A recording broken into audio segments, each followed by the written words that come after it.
Corey, welcome back to the show. How high up is this individual who's talking about how he's going to sabotage Trump at every turn? A department branch chief, Defense Department branch chief attacking President Trump. Can you put this in perspective for us?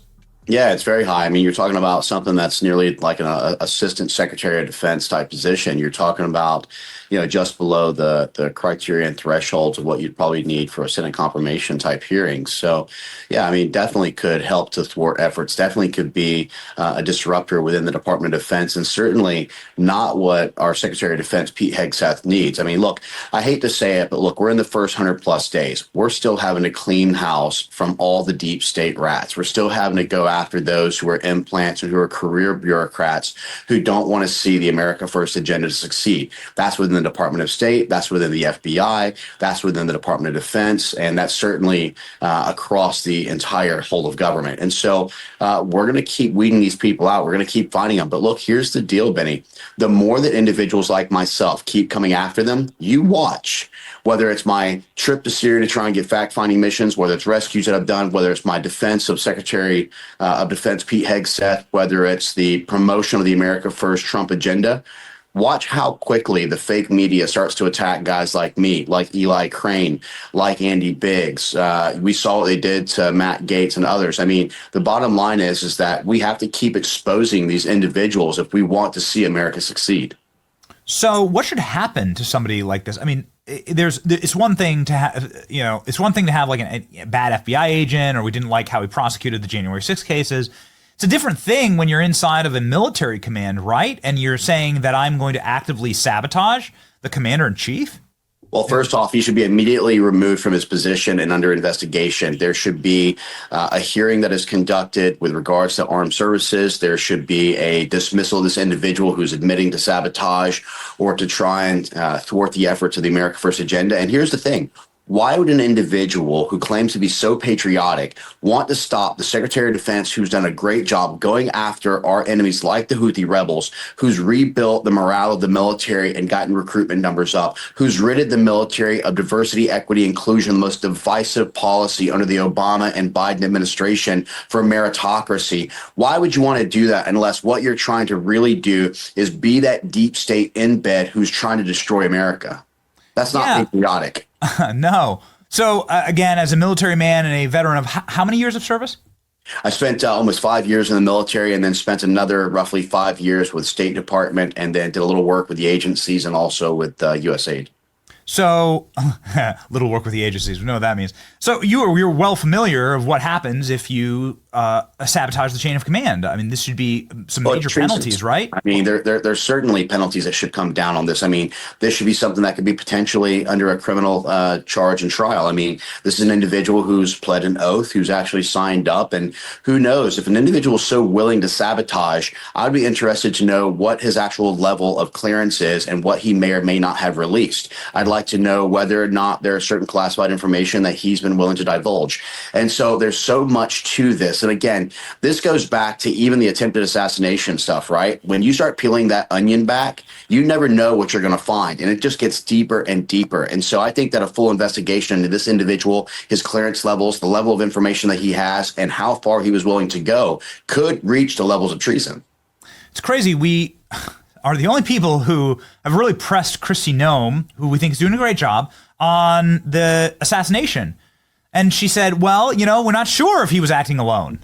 And I go, hold up, what now?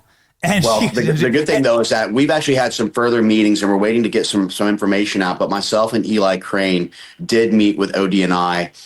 We did meet with one of the head guys there who's looking into further investigations into this. I know a lot of people were thinking that since our initial report and hearing that it's over. It's not.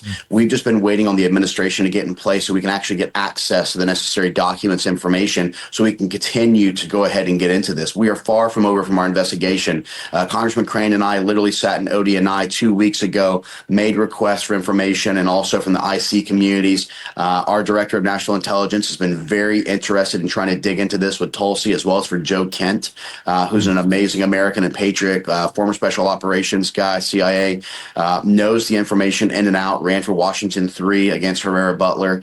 But we are far from over from digging into this and determining the Iranian regime influence, but also those here in America who may have been a part of it as well. Yeah. Perhaps you could answer just a couple lingering questions, since you know a lot more than we do. And this is the time in the show where I tell everybody that the official assassination task force did nothing, and it's only Corey Mills and Eli Crane who are actually hitting the bricks. Well, and yourself as well, Benny. Don't exclude yourself, because you played a major role in getting the media hyped up on this and getting and exposing things and actually being on the ground in Butler before many would. I mean, the only people that actually laid where Thomas Crooks laid, with all the blood split. We were there so fresh, the blood was still. That's right. The blood they couldn't power wash off was still there. Okay, so answer me this question. This is not exactly where I wanted the conversation to go, but I have to go there.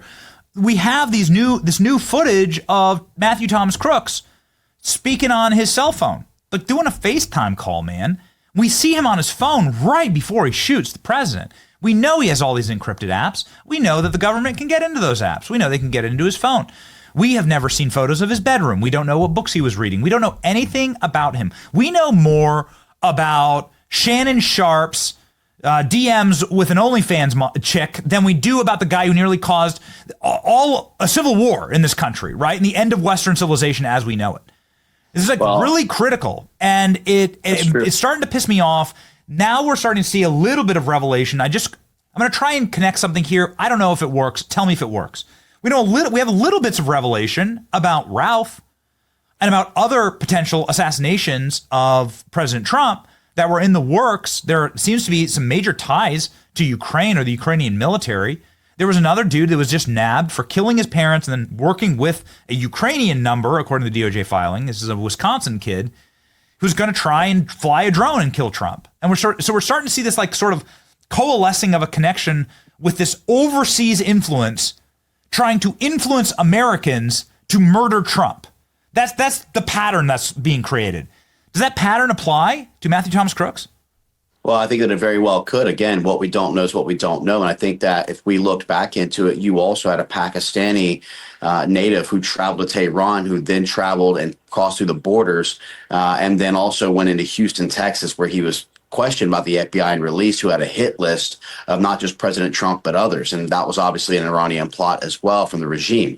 So I think that we have to look at the fact that President Trump's the most loved and hated individual in the world. You have the cartels who are seeing a rapid decrease in their revenue. You have a 600% increase in apprehensions.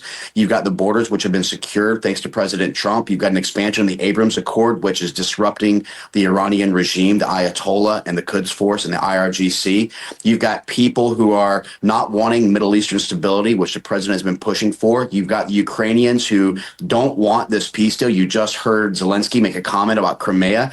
And so you've got a lot of people who have ulterior motives to try and go ahead and cozy up to the president, but you also have those who have nefarious motives to try and eliminate the president. And so we have to do our job not only within the agencies and not just within our own government to try and investigate these and prevent these and forecast events, but we have to find out who is truly behind all of these individual things. And to your point, on the cell phone, that should be something which is easily obtained. These are things that we requested from ODNI. ODNI is looking into it. They will come back to us. I can tell you that the 3 special operations guys that we met with at ODNI and Tulsi Gabbard's office a couple of weeks ago, myself and Eli Crane, they are digging into this. This is not over. So I don't want Americans to think that just because we haven't released something that we're not still digging the pertinent information. It's just that so many people has tried to thwart our efforts, stonewall us, and block us in hopes that we would give up. We're not giving up. You're talking about the president of the United States who was truly saved, had God's hand protecting him at 6'11". I go back to Ephesians 6:11, don the armor of God for the protection against Satan.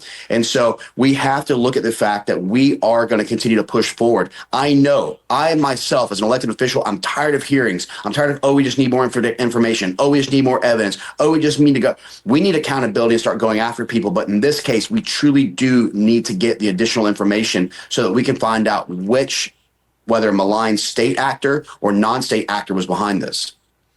So you bring that up and you put it all together and you start seeing like what happens if it's found that Ukraine, according to the DOJ's own filings in black and white, in the Routh case, in the Wisconsin case, and also in the Crooks case, because the feds have admitted that he's working with overseas encrypted apps. So what do you think that means?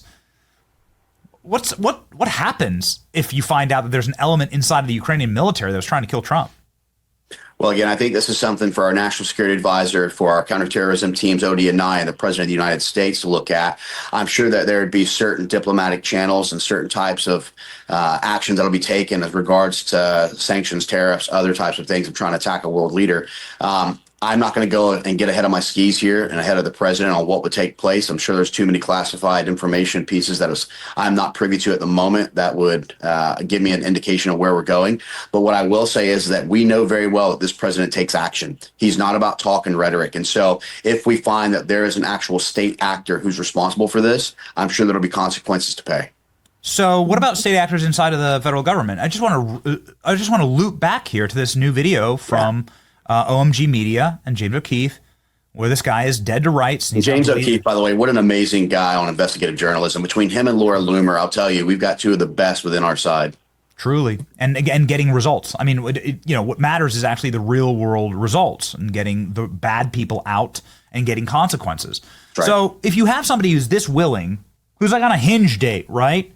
And he's this willing to declare treason against the president, which is what he's doing.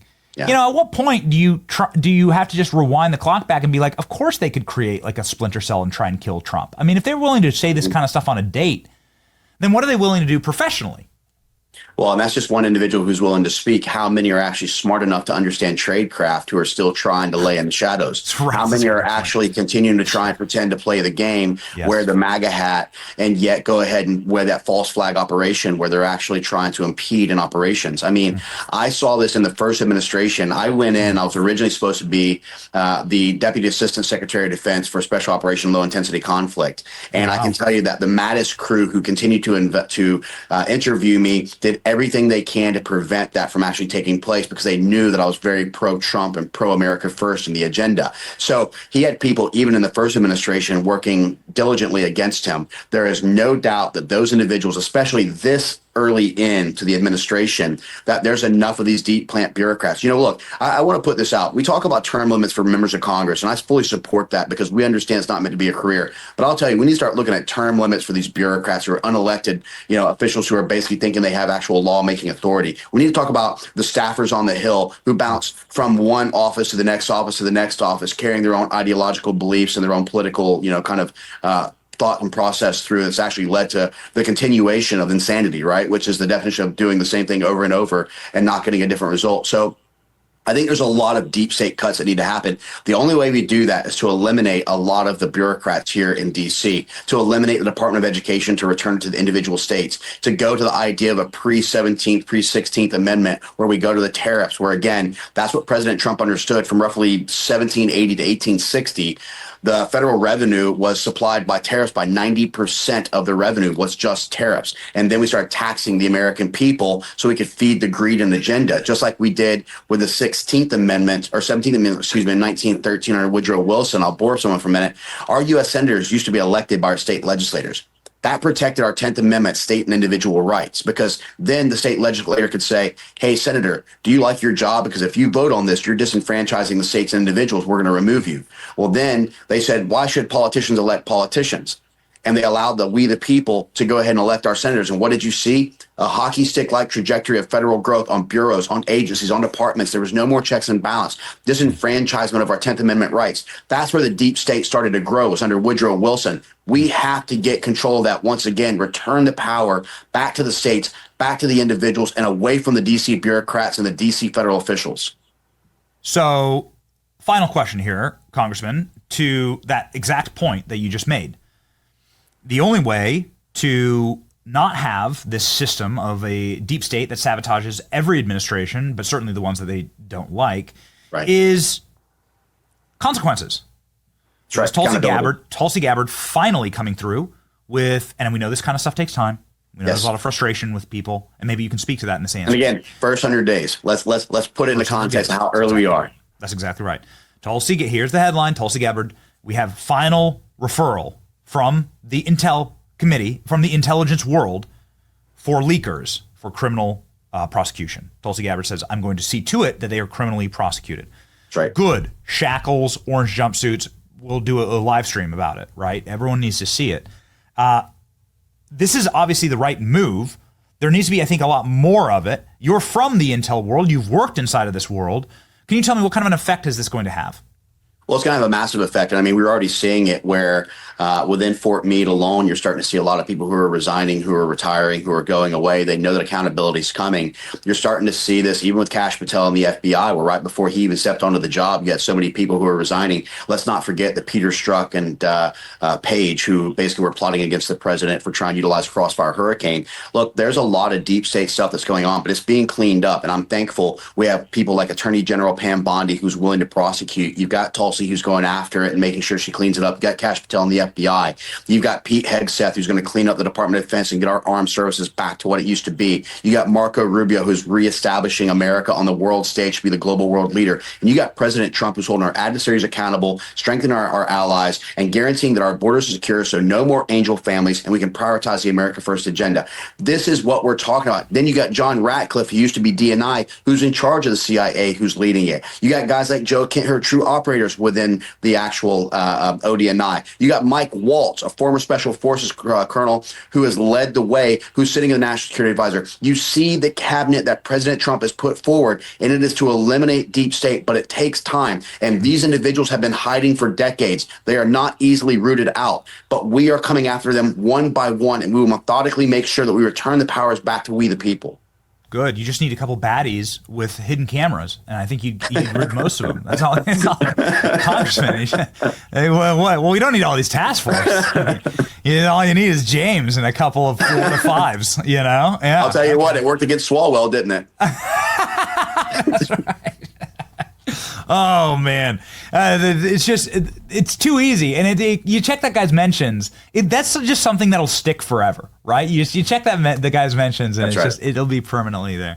All right, somebody who's definitely he's definitely glad he got his business in before the tariffs with China. So well done, Congressman. We really hope that you can come back with regularity and brief us Anytime, on this. I would like to get regular I would Trump love assassination. to be able to continue to try and follow up on this. I'll let you know when I get back from ODNI. Trump assassination updates, yes. We will keep doing this. And Benny, the American people just has to know, your followers have to know.